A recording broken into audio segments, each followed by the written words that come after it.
Pernahkah Anda membayangkan bagaimana ramuan jamu dari tangan seorang ibu rumah tangga dapat tumbuh menjadi sebuah imperium bisnis, bertahan hampir 1 abad lalu runtuh justru ketika namanya berada di puncak kejayaan? Siapakah sebenarnya Nyonya Menir itu? Dan bagaimana cerita, tradisi, serta konflik dalam sebuah keluarga mampu melahirkan sekaligus meruntuhkan salah satu legenda terbesar dalam sejarah bisnis Indonesia? Inilah kisah Nyonya Menir dan pelajaran besar yang ditinggalkannya untuk kita semua. Mari kita mulai dari awal. Kelahiran dan latar belakang keluarga. Pada akhir abad ke-19 ketika Hindia Belanda masih sepenuhnya berada di bawah bayang-bayang kolonialisme, sebuah kota kecil di Jawa Timur menjalani hidupnya dengan ritme yang tenang dan bersahaja. Sidoarjo pada tahun 1895 belum dikenal sebagai kawasan industri. Ia adalah wilayah agraris, dikelilingi sawah, jalur perdagangan lokal, dan kehidupan masyarakat yang masih sangat bergantung pada alam serta tradisi. Di kota inilah pada 19 September 1895 lahir seorang bayi perempuan dari keluarga peranakan Tionghoa kelas menengah. Bayi itu diberi nama Lau Ping Nio. Tidak ada tanda-tanda bahwa kelak nama kecil ini akan menjelma menjadi salah satu merek paling ikonik dalam sejarah pengobatan tradisional Indonesia.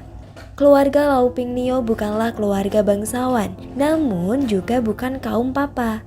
Mereka berada di lapisan kelas menengah peranakan Tionghoa, sebuah kelompok masyarakat yang hidup di antara dua dunia, tradisi leluhur Tiongkok dan realistis sosial Hindia Belanda.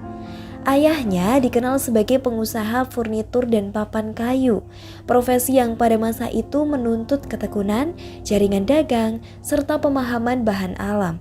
Dari sang ayah, Lau Ping Nio kelak mewarisi etos kerja yang keras dan disiplin, meski pada masa kecilnya hal itu belum tampak secara kasat mata. Ibunya, sebagaimana kebanyakan perempuan pada zaman itu, adalah seorang ibu rumah tangga. Namun perannya jauh melampaui sekedar pengurus rumah. Ia adalah penjaga tradisi, pemelihara kesehatan keluarga, dan sumber pengetahuan yang hidup, terutama dalam pengobatan tradisional rumahan. Di tengah keterbatasan akses terhadap dokter modern, sang ibu mengandalkan rempah, akar, daun, dan kearifan lokal untuk menjaga keluarganya tetap sehat. Dari tangan ibunya, ramuan sederhana seringkali menjadi penawar demam, masuk angin, atau kelelahan. Disinilah, tanpa disadari siapapun, benih awal sejarah besar itu mulai tertanam. Salah satu kisah paling ikonik dari masa awal kehidupan Lau Ping Nio adalah asal-usul namanya. Sebuah cerita sederhana, nyaris remeh, namun kelak menjadi fondasi identitas sebuah imperium jamu. Saat mengandung, ibunya memiliki kebiasaan yang tidak lazim, yaitu mengidam beras menir. Menir adalah butiran beras kecil, sisa hasil penumbukan padi, bukan beras utuh, bukan pula pilihan utama. Dalam budaya masyarakat agraris, menir sering dianggap sebagai bagian yang tersisa, tidak istimewa, bahkan kerap dikaitkan dengan kesederhanaan hidup. Namun sang ibu justru menyukainya. Ia memakan menir dengan lahap selama masa kehamilan. Maka ketika bayi perempuan itu lahir, ia pun dipanggil dengan nama Menir. Sebuah panggilan akrab yang lahir dari dapur, dari kebiasaan rumah tangga, dan dari hubungan intim antara ibu dan anak. Nama itu melekat. Menir tumbuh bukan sebagai julukan sementara, melainkan identitas yang dibawa hingga dewasa. Ironisnya, di kemudian hari banyak orang mengira kata menir berasal dari bahasa Belanda yang berarti tuan. Padahal akar namanya justru sangat membumi. Lahir dari beras sisa, dari dapur sederhana, dari kisah seorang ibu rumah tangga di Sidoarjo. Disinilah paradoks sejarah itu muncul. Sebuah merek besar yang kelak dikenal di berbagai negara justru bermula dari sesuatu yang kecil, tersisa, dan nyaris terabaikan. Lau Ping Nio lahir dan tumbuh di lingkungan yang disiplin namun hangat, khas keluarga peranakan Tionghoa akhir abad ke-19. Nilai kerja keras, kepatuhan pada orang tua, dan keteraturan hidup ditanamkan sejak dini. Anak perempuan khususnya diarahkan untuk mahir mengurus rumah, memahami dapur, dan menjaga keharmonisan keluarga. Namun di balik batasan-batasan itu, ia tumbuh di rumah yang penuh pengetahuan praktis. Dapur bukan sekedar tempat memasak, melainkan ruang belajar. Di sanalah ibunya meracik ramuan, menimbang bahan, merebus akar dan daun, serta mengamati perubahan tubuh manusia dengan penuh ketelitian. Tanpa buku, tanpa teori medis barat, hanya mengandalkan pengalaman, pengamatan, dan tradisi yang diwariskan turun-temurun. Bagi Lau Ping Niu kecil, semua itu bukan pelajaran formal. Ia hanya melihat, mencium aroma rempah, memperhatikan gerakan tangan ibunya, dan menyerap perlahan, seperti tanah yang menyimpan air hujan tanpa suara. Pada fase ini tidak ada yang menyebutnya sebagai calon pengusaha, tidak ada ambisi industri, tidak ada mimpi besar tentang pabrik atau merek dagang. Yang ada hanyalah seorang anak perempuan, lahir dari keluarga sederhana, dibesarkan oleh dapur, tradisi, dan kasih seorang ibu. Masa kecil dan pendidikan rumahan. Memasuki pergantian abad ke-20, dunia di sekitar Lau Ping Niu kecil bergerak perlahan. Hampir tanpa disadari, tidak ada lonceng sekolah yang menandai awal pelajaran, tidak ada bangku kelas, papan tulis, atau buku pelajaran tebal. Bagi seorang anak perempuan peranakan Tionghoa di Sidoarjo pada masa itu, pendidikan formal bukanlah prioritas utama. Namun ketiadaan sekolah tidak berarti ketiadaan pembelajaran.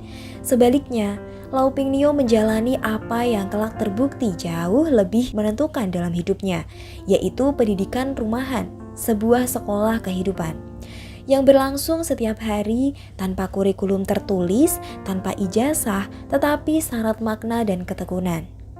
Sejak usia sangat muda, dunia Lau Ping Niu berpusat di sekitar dapur dan halaman rumah. Di sanalah ibunya menjalankan peran sebagai pengajar, meski mungkin ia sendiri tak pernah menyadari bahwa ia sedang membentuk masa depan anaknya.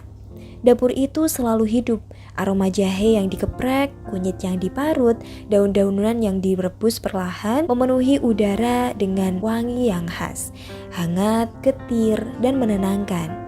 Lau Ping Niu kecil tidak sekedar melihat, ia mengamati, ia belajar mengenali perbedaan aroma rimpang segar dan rimpang yang sudah lama disimpan, membedakan warna rebusan yang siap dan yang masih mentah. Di halaman belakang ia diajak mengenal tanaman obat secara langsung, mulai akar-akaran yang tumbuh di tanah lembab, daun-daun yang dipetik pada jam tertentu, batang dan kulit kayu yang tidak boleh sembarangan diambil. Ibunya mengajarinya dengan cara paling sederhana, yaitu lewat contoh, bukan teori.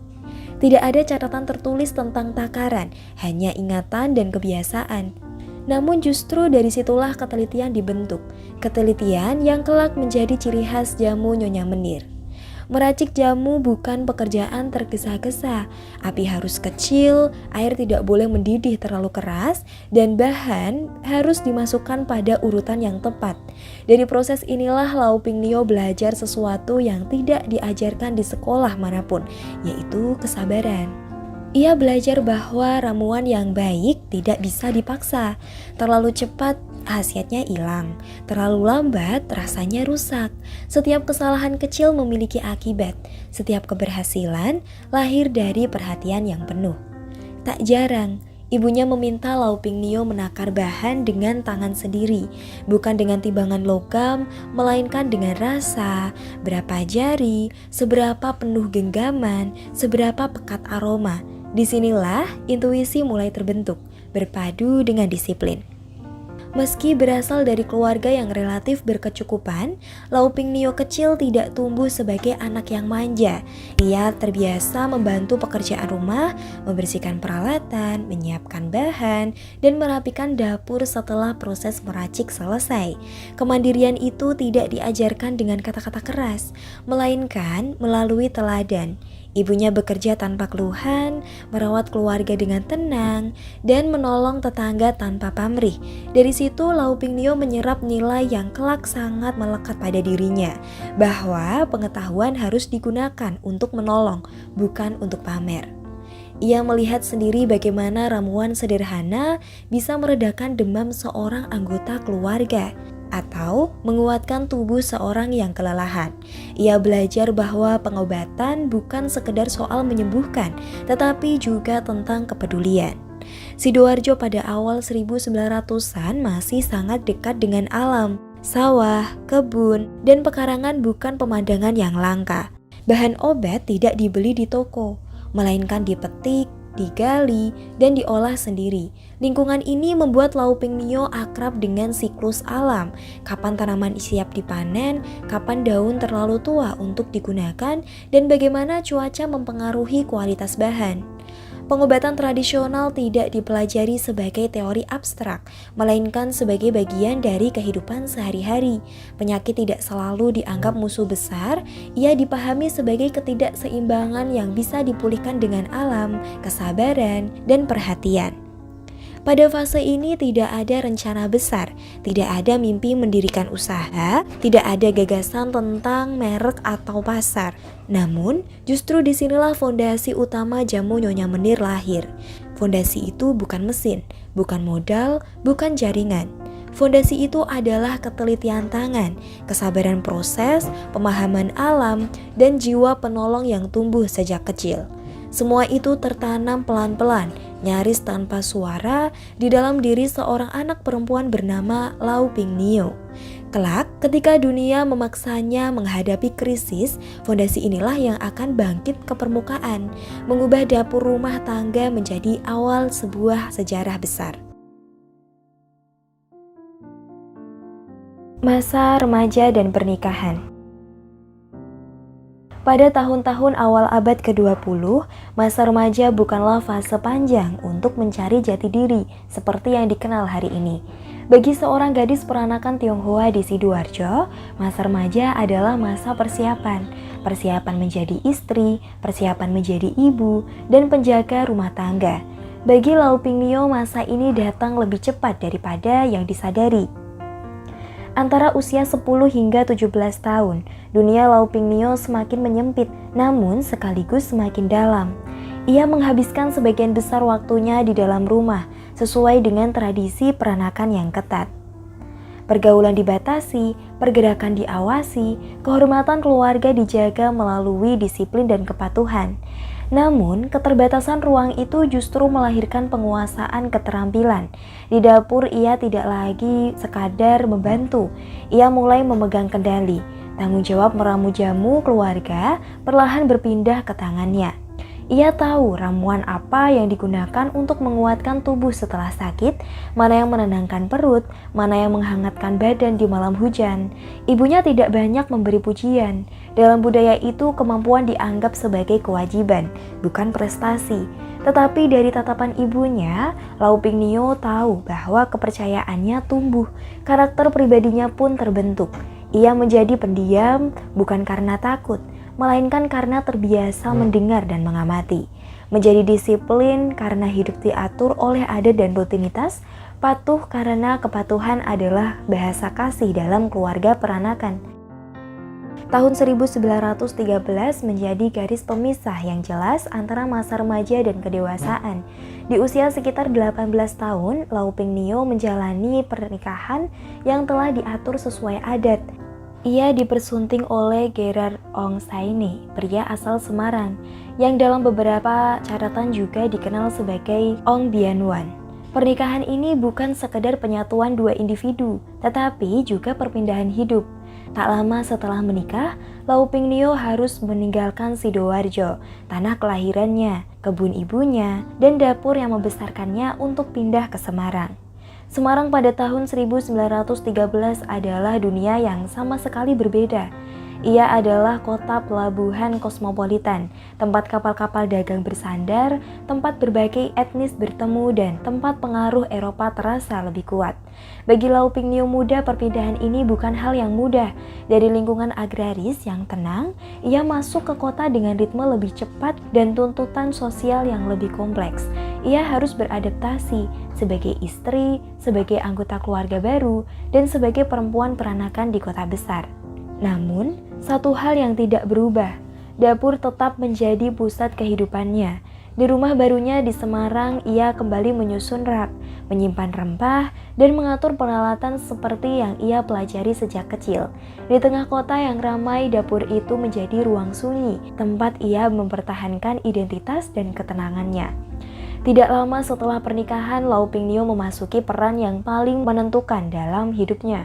Pada 1914, di usia sekitar 19 tahun, ia melahirkan anak pertamanya, bernama Noni Ong Sien Nio. Di usia yang masih sangat muda, ia kini bukan hanya istri, tetapi juga seorang ibu. Pada masa ini, ilmu yang ia pelajari sejak kecil kembali berperan penting. Tanpa banyak bergantung pada bantuan medis modern, ia menggunakan jamu racikannya sendiri untuk memulihkan tubuhnya pasca melahirkan. Menjaga stamina dan keseimbangan tubuh, merawat kesehatan bayi dan keluarga inti, jamu tidak lagi sekedar tradisi. Ia menjadi alat bertahan hidup, penopang kesehatan di tengah keterbatasan fasilitas kesehatan modern. Meski belum terpikir sebagai usaha, pada fase ini Lau Pingnio mulai menyadari sesuatu yang penting, racikan tangannya bekerja. Tubuhnya pulih lebih cepat, keluarganya jarang sakit, lingkaran terdekatnya merasakan manfaat nyata dari ramuan-ramuan sederhana itu. Namun kesadaran ini masih disimpan dalam diam. Ia tidak membicarakannya, tidak mempromosikannya. Bagi Lau Pingnio muda, meracik jamu adalah tanggung jawab keluarga, bukan alat mencari pengakuan. Krisis keluarga yang melahirkan bisnis. Tahun 1918 adalah tahun yang berat, bukan hanya bagi keluarga Lau Pingnio saja, tetapi bagi banyak orang di Hindia Belanda. Dunia baru saja diguncang perang besar, wabah penyakit merebak, dan fasilitas kesehatan masih sangat terbatas. Di tengah ketidakpastian itu, krisis datang paling dekat ke dalam rumahnya sendiri. Suaminya, Gerard Ong Saini, jatuh sakit parah. Bukan sakit ringan yang datang dan pergi, melainkan gangguan serius pada sistem pencernaan yang perlahan menjalar menjadi komplikasi. Tubuhnya melemah, nafsu makan hilang, hari-hari diisi rasa nyeri dan kelelahan. Sebagai keluarga peranakan di kota besar, mereka berusaha menempuh pengobatan medis barat, yang kala itu dianggap paling modern dan terpercaya. Dokter didatangkan, obat-obat diminum, anjuran diikuti dengan disiplin, namun waktu berlalu dan hasilnya nihil. Alih-alih membaik, kondisi Gerard semakin memburuk. Harapan yang disandarkan pada metode modern perlahan terkikis, digantikan kecemasan yang sunyi. Setiap hari adalah penantian, menunggu perubahan yang tak kunjung datang. Bagi Lau Pingnio ini bukan sekedar ujian kesabaran, ini adalah ancaman terhadap kelangsungan keluarganya. Di titik inilah Lau Pingnio dihadapkan pada pilihan yang tidak tertulis dalam adat atau buku panduan hidup. Ketika semua cara yang diakui gagal, ia kembali pada sesuatu yang telah ia kenal sejak kecil, yaitu ilmu yang diwariskan ibunya, yang selama ini hidup di dapur, bukan di ruang praktik dokter. Keputusan itu bukan bentuk penolakan terhadap ilmu barat, melainkan upaya terakhir seorang istri yang menolak menyerah. Ia mulai meracik jamu dengan ketelitian yang bahkan lebih tinggi dari sebelumnya. Ia menimbang ulang bahan, menyesuaikan takaran, menyiapkan reaksi tubuh suaminya dari hari ke hari. Tidak ada eksperimen sembrono, setiap langkah diambil dengan penuh tanggung jawab. Dapur kembali menjadi ruang paling penting di rumah itu, bukan sekedar tempat memasak, melainkan ruang perlawanan terhadap keputusasaan. Perubahan tidak terjadi dalam semalam, namun hari demi hari tanda-tanda kecil mulai muncul. Nafsu makan perlahan kembali, rasa nyeri berkurang, tubuh yang semula lemah mulai menunjukkan kekuatan. Lau Pingnio mengamati semuanya dengan ketenangan yang terlatih. Ia tahu bahwa kesembuhan sejati bukan ledakan dramatik, melainkan pemulihan yang konsisten. Hingga pada suatu titik yang semula dianggap mustahil menjadi nyata. Gerard Ong Saini sembuh total, tanpa prosedur medis canggih, tanpa obat impor mahal, hanya melalui racikan jamu yang lahir dari pengetahuan turun-temurun, kesabaran, dan pengamatan yang teliti. Kesembuhan itu tidak bisa disembunyikan. Tetangga melihat perubahan, kerabat mendengar kabar. Dalam komunitas yang hidup dari cerita lisan, kisah ini menyebar cepat dari mulut ke mulut, dari rumah ke rumah, bahwa jamu buatan Nyonya Ong menyembuhkan suaminya. Kalimat itu beredar tanpa promosi, tanpa niat dagang. Orang-orang mulai datang, awalnya dengan ragu, lalu dengan harapan. Mereka datang membawa keluhan, penyakit, dan keputusasaan yang serupa. Lau Ping Nio tidak menolak. Pada awalnya jamu-jamu itu dibagikan gratis. Ia memahami betul posisi orang-orang yang datang kepadanya, takut, lelah, dan seringkali kehabisan pilihan.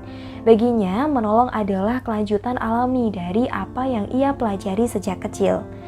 Namun permintaan tidak berhenti, justru semakin hari semakin banyak orang yang datang. Bahan-bahan mulai habis lebih cepat, waktu dan tenaga tersedot semakin banyak.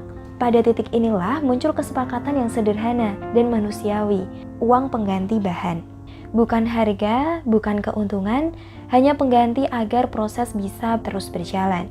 Tanpa disadari, disinilah garis tipis antara empati dan usaha mulai terbentuk. Tidak ada papan nama, tidak ada strategi permasaran, tidak ada mimpi membangun perusahaan. Yang ada hanyalah kebutuhan nyata dan solusi yang bekerja. Namun sejarah seringkali bekerja dengan cara seperti ini. Bisnis besar lahir bukan dari ambisi, melainkan dari masalah yang harus dipecahkan. Kelahiran usaha resmi, jamu cap potret Nyonya Menir. Menjelang akhir tahun 1919, dapur rumah Lau Ping Nio di Semarang tidak lagi sunyi. Ia dipenuhi aktivitas yang berulang, teratur, dan semakin terukur. Orang-orang datang hampir tiap hari. Permintaan tak lagi bersifat insidental, melainkan terus-menerus. Di titik ini, keluarga menyadari sesuatu yang tidak bisa lagi diabaikan. Apa yang telah dilakukan Lau Ping Nio telah melampaui bantuan sesaat. Ia telah menjadi rujukan kesehatan komunitas, dan atas dorongan keluarga dan demi keteraturan serta keberlanjutan, diputuskanlah sebuah langkah penting, yaitu memberi bentuk resmi pada usaha ini. Tahun itu lahirlah sebuah nama yang kelak melekat kuat pada ingatan kolektif bangsa, jamu cap potret Nyonya Menir. Nama itu sederhana namun serat makna. Nyonya menegaskan sosok perempuan dewasa yang dihormati. Menir adalah panggilan yang telah melekat sejak kecil, kini menjadi identitas. Sementara kata cap potret bukan sekedar penanda, melainkan janji visual. Di masa ketika sebagian besar masyarakat belum melek huruf, nama tertulis belum cukup untuk membangun kepercayaan. Maka, wajah menjadi bahasa yang paling jujur. Usaha ini belum memiliki pabrik, belum memiliki mesin, belum memiliki karyawan tetap. Produksi dilakukan sepenuhnya di dapur rumah, ruang yang sejak awal menjadi pusat ilmu dan empati. Namun kesederhanaan tidak berarti serampangan. Setiap proses dilakukan dengan disiplin, pemilihan bahan yang ketat, pengeringan yang teliti, penumbukan yang konsisten, dan pengemasan yang rapi meski sederhana. Lau Ping Nio mengawasi langsung setiap tahap. Ia tahu bahwa reputasi dibangun bukan oleh jumlah, melainkan oleh konsistensi kualitas. Disinilah Lau Ping Nio melakukan langkah yang pada masanya bisa disebut inovasi radikal.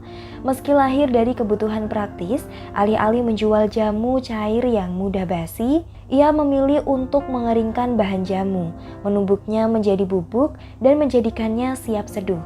Langkah ini tampak sederhana, namun dampaknya besar. Jamu lebih tahan lama, mudah dibawa, bisa dikonsumsi kapan saja, dan tidak berpengaruh pada kehadiran peracik. Tanpa istilah modern seperti standarisasi atau skalabilitas, Lau Ping Nio secara naluriah telah memecahkan persoalan distribusi dan kualitas. Inovasi terpenting lainnya justru bersifat visual. Pada setiap kemasan dicantumkan foto wajah Lau Ping Nio sendiri. Bukan ilustrasi, bukan simbol abstrak, melainkan potret nyata seorang perempuan. Keputusan ini bukan soal pencitraan, ini adalah tanggung jawab personal. Dengan menaruh wajahnya di kemasan, ia seolah berkata, "Ini buatan saya. Jika ada yang salah, saya yang bertanggung jawab." Bagi masyarakat yang belum terbiasa membaca merek, potret itu menjadi penanda yang kuat. Mereka tidak mencari tulisan, mereka mencari wajah yang mereka kenal. Disinilah terbangun kedekatan emosional yang langka. Hubungan antara pembuat dan peminum jamu, antara manusia dan manusia, bukan sekedar antara penjual dan pembeli. Penting dicatat, tujuan awal usaha ini bukan memperkaya diri. Tujuan utamanya adalah menjaga jaminan kualitas, memastikan jamu yang beredar tetap sesuai racikan asli, dan mempertahankan kepercayaan yang telah terbangun. Uang memang mulai mengalir, namun lebih penting dari itu, nama Nyonya Menir kini mengandung makna tentang ketelitian, kejujuran, dan kepedulian. Tanpa iklan besar, tanpa klaim berlebihan, tanpa janji palsu, dengan berdirinya jamu cap potret Nyonya Menir pada tahun 1919, Lauping Nio resmi melangkah ke dunia usaha. Meski mungkin ia sendiri tidak pernah menyebut dirinya sebagai pengusaha, namun ia hanyalah seorang perempuan yang menjaga mutu, menepati janji, dan berani menaruh wajahnya sebagai taruhan kepercayaan. Fase konsolidasi dan bertahan di masa perang.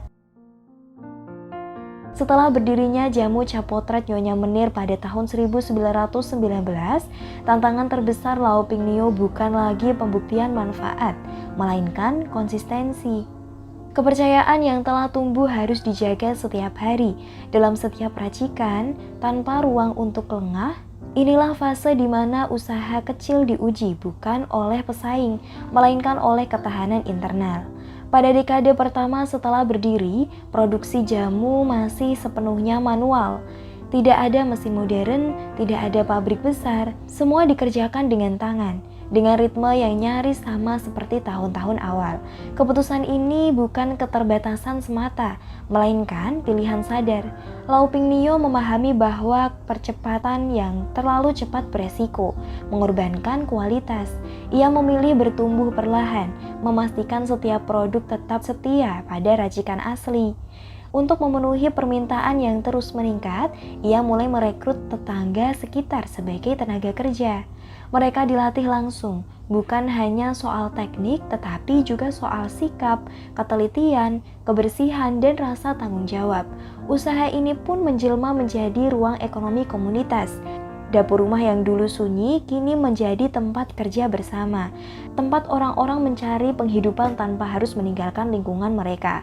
Memasuki tahun 1920-an, Semarang berkembang menjadi kota urban dengan kepadatan penduduk yang meningkat. Di tengah kehidupan kota yang menuntut daya tahan fisik, jamu Nyonya Menir menemukan tempatnya. Ia tidak diposisikan sebagai obat ajaib, melainkan sebagai penjaga kesehatan keluarga. Untuk menjaga stamina, memulihkan tubuh setelah sakit, dan menyeimbangkan kondisi badan di tengah aktivitas padat. Memasuki awal 1940-an, usaha ini mencapai tahap baru. Untuk pertama kalinya, Nyonya Menir membuka toko resmi di Jalan Pendamaran, nomor 92 Semarang. Toko ini bukan sekedar tempat jual beli, ia adalah simbol stabilitas. Penanda bahwa usaha rumahan ini telah mengakar cukup kuat untuk berdiri di ruang publik kota. Namun sejarah tidak memberi waktu lama untuk menikmati pencapaian itu. Ketika Jepang menduduki Hindia Belanda, kondisi ekonomi dan kesehatan berubah drastis. Obat-obatan barat menjadi langka, impor terhenti, dan akses terhadap layanan medis modern semakin terbatas. Dalam situasi krisis ini, masyarakat kembali mencari sesuatu yang dekat, terjangkau, dan terbukti, yaitu jamu tradisional. Ironisnya, masa sulit ini justru menjadi periode di mana jamu Nyonya Menir semakin dicari. Bukan karena promosi, melainkan karena kebutuhan. Jamu menjadi alternatif yang masuk akal, bahkan satu-satunya pilihan bagi banyak keluarga. Bagi Lauping Nio, masa ini bukan waktu untuk berekspansi agresif, melainkan untuk menjaga kesinambungan, memastikan bahan tetap tersedia, mutu tidak menurun, dan distribusi tetap berjalan di tengah keterbatasan. Di tengah tekanan perang dan ketidakpastian, krisis terbesar datang secara personal. Sekitar tahun 1944, suaminya, Gerard Ongsaene, wafat. Kehilangan ini bukan hanya sekedar duka emosional, tetapi juga perubahan struktur keluarga. Lauping Nio kini menjadi kepala keluarga tunggal. bertanggung jawab penuh atas 5 orang anak, sekaligus kelangsungan usaha yang telah bergantung padanya. Pada usia yang tidak lagi muda, ia harus memikul peran ganda, menjadi ibu dan pemimpin usaha di tengah situasi sosial yang tidak ramah bagi perempuan. Setiap pagi ia tetap mengawasi produk, setiap hari ia memastikan rumah tangga berjalan. Setiap malam ia memikirkan bagaimana memberi makan anak-anaknya tanpa mengorbankan kualitas jamu yang telah menjadi sandaran hidup banyak orang. Di fase inilah Nyonya Menir tidak lagi sekedar peracik jamu, ia adalah penjaga warisan. Periode 1919 hingga 1940-an adalah fase konsolidasi yang keras. Usaha ini tidak tumbuh dengan gemerlap, tetapi bertahan dengan disiplin. Tidak runtuh oleh perang, tidak hancur oleh duka, dan tidak tergoda mengorbankan prinsip. Di tengah sejarah yang bergejolak, satu hal tetap konstan, kepercayaan pada mutu, ketekunan, dan tanggung jawab personal. Fondasi inilah yang akan memungkinkan jamu cap potret Nyonya Menir melangkah ke era berikutnya, era ekspansi besar setelah kemerdekaan. Ekspansi nasional oleh generasi kedua dan akhir hayat pendiri. Memasuki pertengahan abad ke-20, jamu cap potret Nyonya Menir telah melampaui status sebagai usaha keluarga. Ia telah menjadi institusi kesehatan tradisional, dikenal lintas kota, lintas kelas sosial, dan lintas generasi. Namun, ekspansi besar ini tidak dibangun oleh satu tangan saja. Ia adalah hasil transisi peran. Ketika generasi kedua mulai mengambil posisi strategis, sementara sang pendiri perlahan bergeser dari pelaku utama menjadi penjaga nilai. Di antara kelima anaknya, 2 nama menonjol dalam perjalanan ini. Noni, yaitu Ong Sin Nyo, putri sulung, tampil sebagai arsitek ekspansi nasional. Ia memiliki naluri dagang, keberanian, mengambil resiko, dan pemahaman tentang selera pasar perkotaan. Jika ibunya membangun kepercayaan dari dapur, Noni membawanya ke ruang publik nasional. Sementara itu, Hans Ramana, anak bungsu, menjadi tangan kanan sang ibu. Ia lebih tertarik pada proses internal, produksi, efisiensi, dan modernisasi.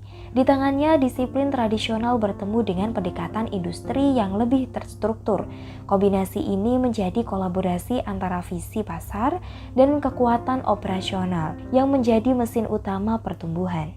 Tonggak besar terjadi pada tahun 1940 ketika Noni membuka cabang Jakarta di Jalan Juanda, Pasar Baru. Langkah ini sangat strategis. Jakarta bukan sekedar kota besar, ia adalah pusat kekuasaan, perdagangan, dan selera kelas menengah atas. Dengan hadir di sana, jamu Nyonya Menir naik kelas. Ia tidak lagi dipandang semata sebagai obat rakyat, melainkan sebagai bagian dari gaya hidup elit urban. Dikonsumsi oleh perempuan kota, keluarga mapan, dan kalangan terdidik yang mulai memadukan tradisi dengan modernitas. Pasca kemerdekaan, jaringan distribusi berkembang pesat. Produk Nyonya Menir mulai menjangkau berbagai daerah Indonesia.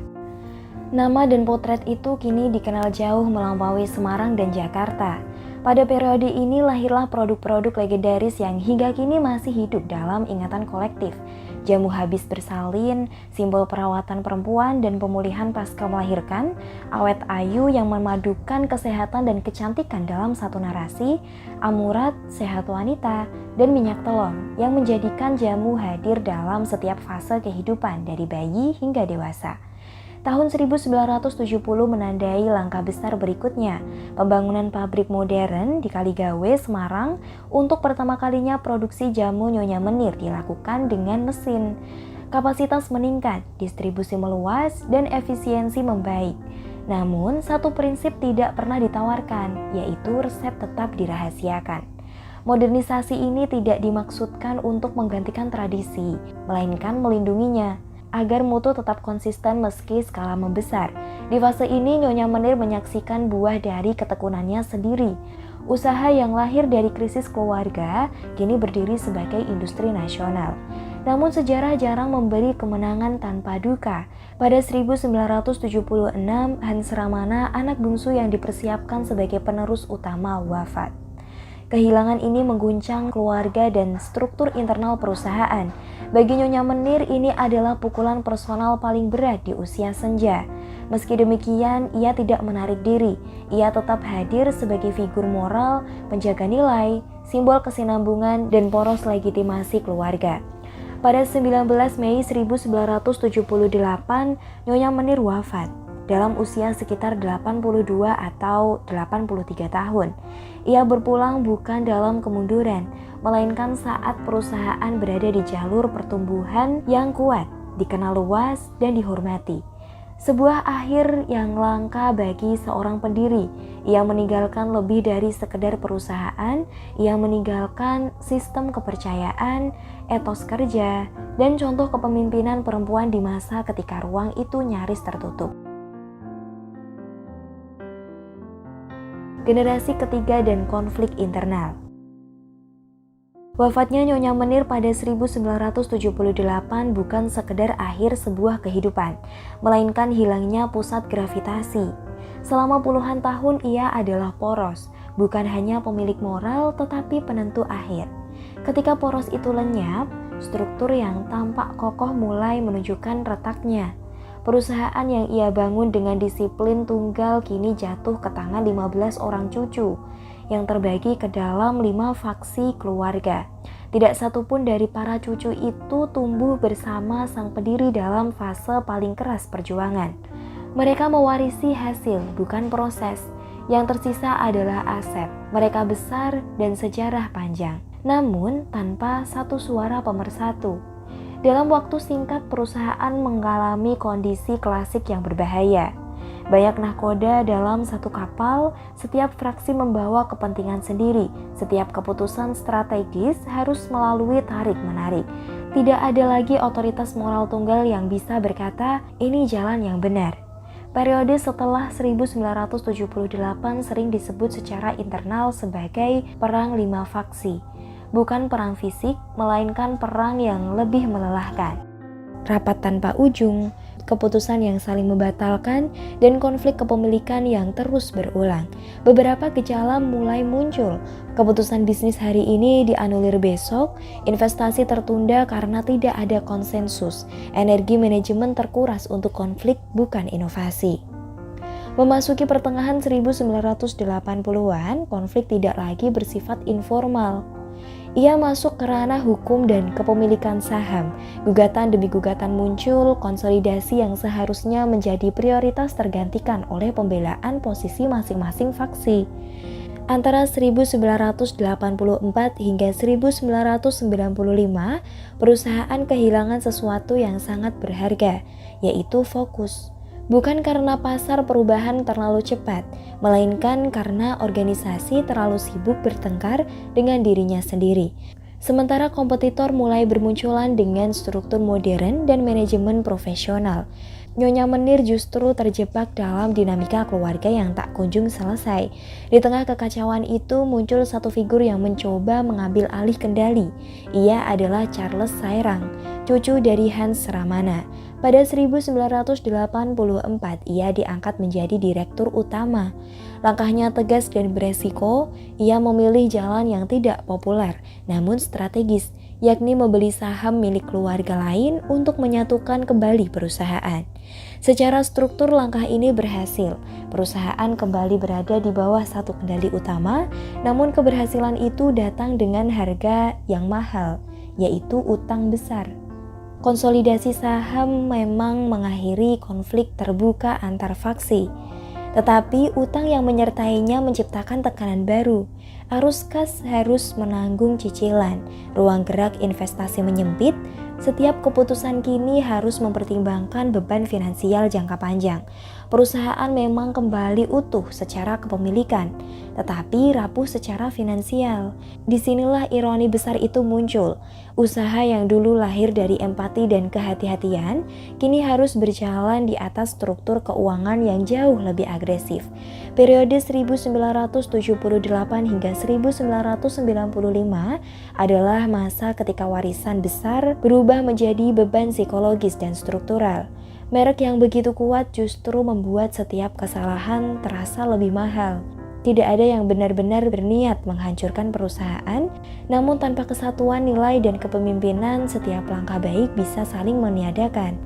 Apa yang dulu dijaga dengan wajah dan tanggung jawab personal, kini dikelola lewat dokumen hukum dan struktur saham. Puncak global dan awal kegoyahan pada tahun 2000 hingga 2010. Memasuki awal milenium baru, jamu Nyonya Menir berdiri sebagai salah satu ikon industri jamu terbesar di Asia Tenggara. Di mata publik, perusahaan ini tampak telah menuntaskan perjalanannya dari dapur sederhana di Semarang menjadi merek yang dikenal lintas negara. Namun sejarah jarang bergerak lurus.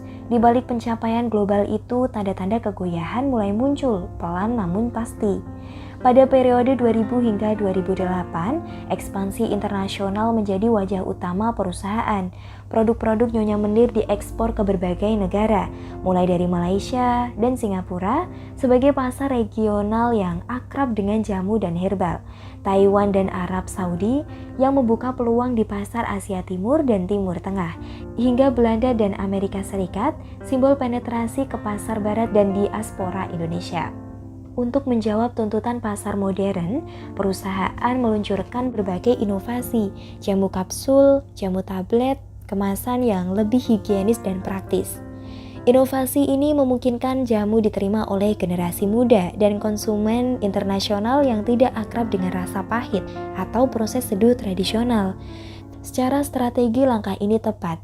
Pada puncaknya, perusahaan mencatat angka-angka yang mengesankan, aset bernilai miliaran rupiah, lebih dari 2.000 karyawan, dan lebih dari 250 varian produk yang beredar di pasar. Di atas kertas, ini adalah kisah sukses sempurna. Namun, pertumbuhan pesat jarang datang tanpa konsekuensi. Untuk membiayai ekspansi, modernisasi, dan distribusi skala besar, perusahaan semakin bergantung pada pembiayaan bank. Utang yang sebelumnya menjadi alat konsolidasi kini berubah menjadi beban struktural. Masalah mulai muncul secara bertahap. Utang bank meningkat seiring agresivitas ekspansi, arus kas mulai terganggu karena pemasukan tidak selalu sejalan dengan kewajiban pembayaran. Distribusi melemah akibat tekanan biaya dan kompleks jaringan yang terlalu luas. Perusahaan masih besar, masih terkenal, masih hadir di rak-rak toko, namun di dalam ruang bernapasnya semakin sempit. Salah satu paradoks terbesar di fase ini adalah ketidakseimbangan antara skala dan kendali. Dengan ratusan produk dan ribuan karyawan, kompleksitas operasional meningkat tajam. Setiap gangguan kecil di satu titik logistik, pembayaran, atau produksi berdampak berantai ke seluruh sistem.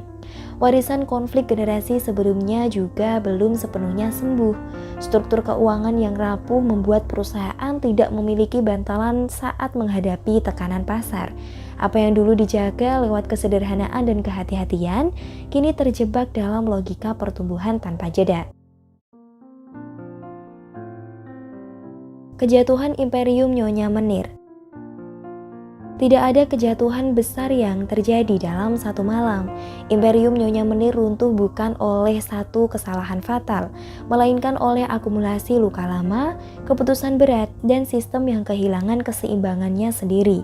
Memasuki dekade 2010-an, perusahaan yang selama puluhan tahun menjadi simbol jamu nasional itu mulai memasuki fase paling kelam dalam sejarahnya. Tanda-tanda krisis mulai terlihat jelas dan tidak lagi bisa disembunyikan. Antara 2012 hingga 2015 beberapa peristiwa krusial terjadi. Gaji buruh mulai tertunda, utang kepada supplier menumpuk, terutama pemasok bahan baku jamu. Kepercayaan mitra bisnis perlahan menghilang, digantikan kecemasan. Hubungan yang dulu dibangun atas dasar kepercayaan dan loyalitas, seperti yang dilakukan Lauping Nio di masa awal, kini tergantikan oleh surat tagihan dan somasi hukum. Situasi ini memicu gugatan PKPU, penundaan kewajiban pembayaran utang, dari para kreditur. Bagi perusahaan keluarga, ini bukan sekedar proses hukum, melainkan lonceng kematian reputasi. Manajemen mencoba bertahan, melakukan negosiasi ulang utang, mencari investor, merampingkan operasional, namun ruang gerak sudah sangat terbatas. Beban bunga, kewajiban lama, serta rusaknya jaringan distribusi membuat setiap upaya penyelamatan terasa seperti menimba air di kapal yang telah bocor di banyak sisi. Konflik internal di masa lalu, meski secara formal telah berakhir, meninggalkan jejak finansial dan psikologis yang terlalu dalam untuk dipulihkan sepenuhnya. Pada 3 Agustus 2017, Pengadilan Niaga Semarang menjatuhkan putusan yang mengakhiri segalanya. PT Nyonya Menir resmi dinyatakan pailit. Dengan satu ketukan palu, perjalanan hampir 98 tahun yang dimulai dari dapur sederhana itu resmi berakhir sebagai perusahaan keluarga. Bagi para karyawan, ini berarti kehilangan mata pencarian. Bagi dunia usaha Indonesia, ini adalah hilangnya satu ikon. Dan bagi sejarah jamu, ini adalah akhir sebuah dinasti. Kepailitan tidak serta-merta menghapus nama Nyonya Menir dari peredaran. Dalam proses lelang aset pailit, hak atas merek Nyonya Menir dibeli oleh pihak lain, termasuk PT Jamu Jago dan perusahaan afiliasinya. Produk dengan nama Nyonya Menir masih dapat ditemukan di pasaran, namun secara esensial jiwa pendirinya telah tiada. Kepemilikan tidak lagi berada di tangan keluarga Lauping Nio. Ironisnya, justru setelah kejatuhannya, kisah Nyonya Menir menjadi semakin abadi.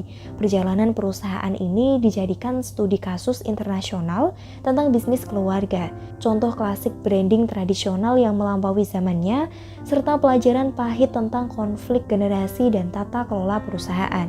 Kisah Nyonya Menir bukan sekedar cerita tentang bangkrutnya sebuah perusahaan. Ini adalah kisah tentang cinta seorang istri yang berubah menjadi usaha, nilai tradisi yang menjadi merek global, dan konflik manusia yang akhirnya melampaui warisan pendiri. Jamu bisa diwariskan, nama bisa dijual, namun kebijaksanaan pendiri jika tidak dijaga akan ikut terkubur bersama sejarahnya. Jika Anda merasa kisah ini memberi perspektif baru tentang bisnis, inovasi, dan kehidupan, jangan lupa tekan like, tuliskan pendapat Anda di kolom komentar, bagikan video ini agar lebih banyak orang belajar dari kisah Nyonya Menir. Dan tentu saja, subscribe agar tidak ketinggalan kisah-kisah besar lainnya. Sampai jumpa di video selanjutnya.